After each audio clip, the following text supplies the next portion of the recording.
హైదరాబాద్లోనూ అక్కడ ఇక్కడ కలుస్తుంటారు. నేను వాస్తవంగా కావలసుకొని కొంతకాలం నుంచి ఊరికి రాలే.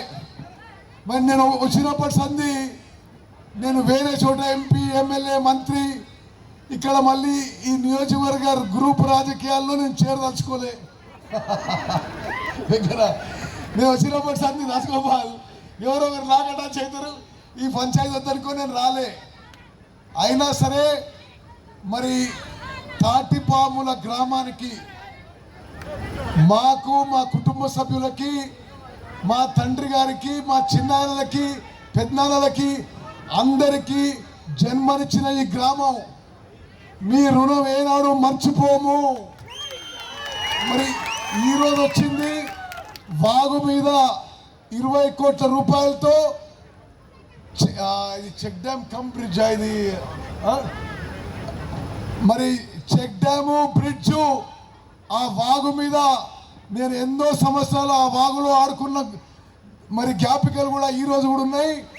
ఆ వాగు మీద చెక్ డ్యాము, బ్రిడ్జు 20 కోట్ల రూపాయలతో మంజూరు చేయడం జరిగింది. అదేవిధంగా 1 కోటి రూపాయలతో సీసీ రోడ్లు, 1 కోటి రూపాయలతో డ్రైనేజ్ కూడా మరి మంజూరు చేయడం జరిగింది. గౌరవ ఎంపీ కిరణ్ రెడ్డి గారు వారి ఎంపీ నిధుల నుంచి 25 లక్షలు మంజూరు చేసినందుకు మనస్ఫూర్తిగా వారికి ధన్యవాదాలు తెలియజేస్తున్నా.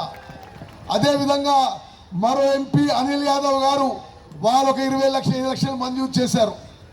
మరి ఇక్కడ ఉన్న అక్కలు, చెల్లెళ్ళు, అన్నలు, తమ్ముళ్ళు ఈరోజు నేను శంకుస్థాపన చేసింది కాకుండా ఇప్పుడు మనం ఉన్న గ్రౌండ్లో ఈ హై స్కూల్కి నూతన బిల్డింగ్కి 1 కోటి రూపాయలు మంజూరు చేస్తా అని చెప్పి సభాముఖంగా మనం చేస్తున్నా. అదేవిధంగా మరి ఊర్లో ప్రైమరీ స్కూల్కి కొత్త బిల్డింగ్కి మరో 1 కోటి రూపాయలు మంజూరు చేస్తా అని చెప్పి కూడా సభాముఖంగా మనం చేస్తున్నా. అతి త్వరలో మా తండ్రి గారి పేరు మీద, నలమాద పురుషోత్తం రెడ్డి గారి పేరు మీద ఊర్లో మంచి స్థాయి ఫంక్షన్ హాల్ కట్టియబోతుందని చెప్పి కూడా ఈరోజు నేను ప్రకటిస్తున్నా. అక్కలు, చెల్లెళ్ళు, అన్నలు, తమ్ముళ్ళు మరి ఈ మారుమూల గ్రామానికి నీళ్లు రాక మరి చాలా ఇబ్బందులు పడుతున్న మాట నేను చిన్నప్పటి నుంచి చూస్తున్నా. ఇప్పుడు దేవాదుల చివరి ప్యాకేజు, చెన్నూరు రిజర్వాయర్ నుంచి తిరుమలగిరి పోయే ప్యాకేజు తాటిపాముల మీద పోతుందని చెప్పి నేను మనం చేస్తున్నాను. ఆ ప్రాజెక్టు పనులు అది మంజూరై ఉన్నాయి. ఆ పనులు వేగవంతం చేయడానికి ప్రయత్నం చేస్తాను.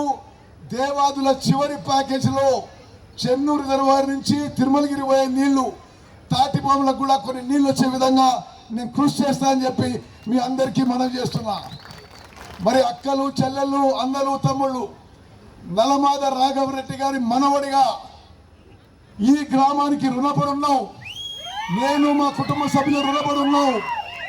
తప్పనిసరిగా ఆ రుణం తీర్చడానికి ఈ గ్రామాన్ని ఆదర్శ గ్రామంగా తీర్చిదిద్దుతానని, మీ అవసరాలన్నీ మంజూరు చేస్తానని చెప్పి సభాముఖంగా మనవి చేస్తూ నేను మళ్ళోసారి వస్తానని చెప్పి మీకు మాటిస్తూ ముగిస్తున్నాను.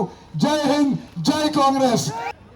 అమ్మా, ఊర్లో ఉన్న మహిళలందరికీ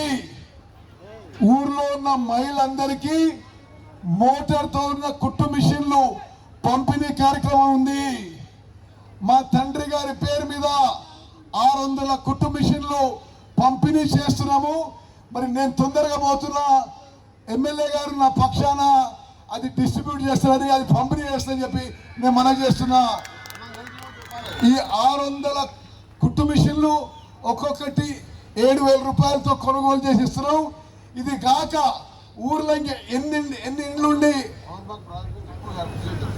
మరి అదేవిధంగా ఈ కుట్టు మిషన్లు పవర్ మేక్ ప్రాజెక్ట్స్ అనే కంపెనీ మరి డొనేట్ చేసిన విషయం కూడా నేను మనవి చేస్తాను.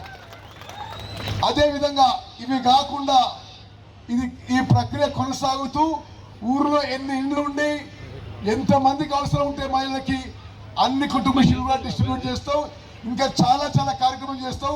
ఈ ఒక్కరోజు నాకు తొందరలో ఉన్నా మళ్ళీ వచ్చి సుదీర్ఘంగా గ్రామంలో ఉండి మీ అన్ని అవసరాలు అర్థం చేసుకొని అది సంపూర్ణంగా మీ సమస్యలు పరిష్కారం చేస్తారు మీ ఉత్తమని చెప్పి మాటిస్తూ ముగిస్తున్నాను. జై హింద్. ఈరోజు నీటిపారుదల మంత్రిగా, సివిల్ సప్లైస్ మంత్రిగా ఈ రాష్ట్రానికి సేవలు అందిస్తున్నారు. అదృష్టం, పంటకి నీళ్ళు ఇచ్చేది ఆయనే, పంట కొనేది ఆయనే. అందుకని ఆయన పాదం పెట్టిన ఈ సంవత్సరం తెలంగాణ రాష్ట్రం భారతదేశంలోనే అత్యధికమైనటువంటి పంట పండించేటటువంటి భాగ్యం తెలంగాణ రైతుకు దక్కింది. అందుకని ఏ రోడ్డు చూసినా, ఏ గల్లం చూసినా, ఏ మడి చూసినా ధాన్యపు రాసులతోటి తెలంగాణ తొలదూగుతుంది.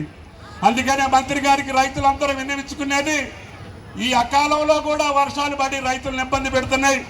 కలెక్టర్ గారు అందరూ కూడా రోజు వీడియో కాన్ఫరెన్స్లో కనీసం రోజుకి 10,000 బస్తాలు ప్రతి జిల్లా నుంచి ఎత్తినప్పటికీ కూడా ధాన్యం తరగట్లా.